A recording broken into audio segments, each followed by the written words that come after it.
دفعہ کا ذکر ہے، ایک گاؤں میں مینا اور راجو نام کے دو بہن بھائی رہتے تھے۔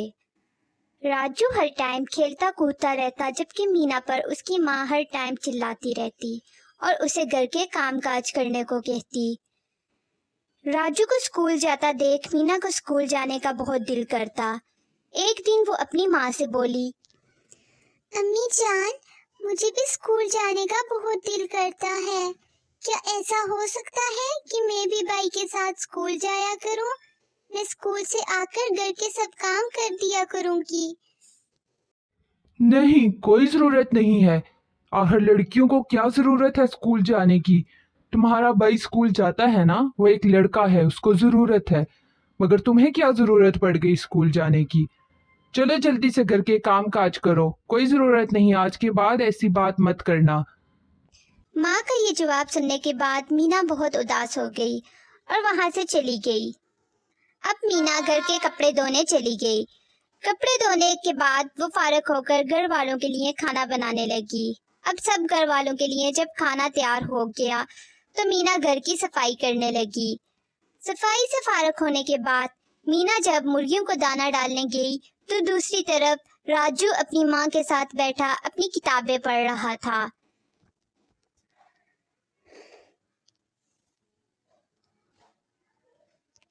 راجو کو کتابیں پڑھتا دیکھ مینا کے دل میں دوبارہ سے اسکول جانے کی خواہش پیدا ہو گئی۔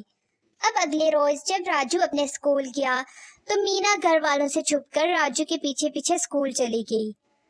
اب اس نے یہ روز کا معمول بنا دیا۔ وہ گھر کے کام کاج جلدی جلدی کر دیتی اور جب راجو اسکول جاتا تو وہ اس کے پیچھے پیچھے چھپ کر اسکول چلی جاتی اور اسکول جا کر ماسٹر صاحب جو راجو کو پڑھاتے مینا بھی وہ پڑھتی۔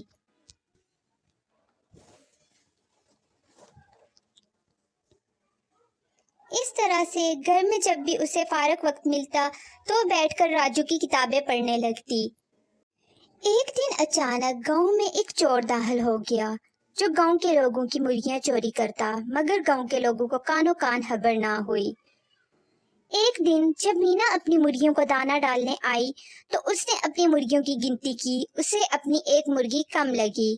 اس نے شور کیا اور اپنی ماں کو بلایا، امی جان، ہماری ایک مرغی کم ہے، لگتا ہے کوئی چور ہماری مرغی لے گیا ہے۔ یہ کیسے ممکن ہو سکتا ہے؟ آخر تمہیں کیسے گنتی آتی ہے؟ تم تو کبھی اسکول نہیں گئی، پھر تم کیسے گنتی کر سکتی ہو؟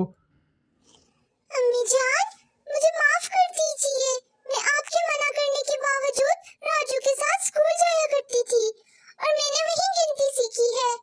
جب ماسٹر صاحب راجو کو گنتی سکھا رہے تھے تو میں بھی وہاں چھپ کر سیکھ رہی تھی، اور جب آج میں نے گنتی کی تو مجھے اپنی ایک مرغی کم لگ رہی ہے۔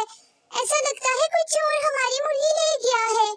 ماں نے مینا کو اسکول جانے پر ڈانٹا اور اگلے روز اس پر نظر رکھنے لگی، مگر گاؤں کے لوگ اب مینا کی اس بات سے ہوشیار ہو چکے تھے، اس لیے اب اگلے دن جب چور مرغیاں چوری کرنے آیا تو گاؤں کے لوگوں نے اس چور کو پکڑ لیا۔ اب سب گاؤں کے لوگ مینا کے پاس آئے اور اس کی اس ہوشیاری پر اسے شاباش دی۔ یہ سب دیکھ کر مینا کی ماں کو اپنی غلطی کا احساس ہو گیا۔ اسے احساس ہونے لگا کہ راجو کے ساتھ ساتھ مینا کا اسکول جانا بھی کتنا ضروری ہے، اور اس نے اب مینا کو بھی اسکول جانے کی اجازت دے دی۔ اب اگلے دن مینا بھی راجو کے ساتھ سب گھر والوں کی اجازت لے کر اسکول چلی گئی، اور اب وہ ہنسی خوشی اسکول جاتی اور اسکول سے آ کر دوبارہ گھر میں اپنی کتابیں پڑھتی، اور گھر کے لوگ بھی اس چیز سے خوش ہوتے۔ ہاں تو پیارے بچوں، اس کہانی سے ہمیں یہ سبق ملتا ہے کہ لڑکیوں کا بھی اسکول جانا کتنا ضروری ہے۔ ہمیں اسکول جانے کے معاملے پہ لڑکے اور لڑکی کا فرق نہیں کرنا چاہیے، بلکہ دونوں کو اسکول بھیجنا چاہیے۔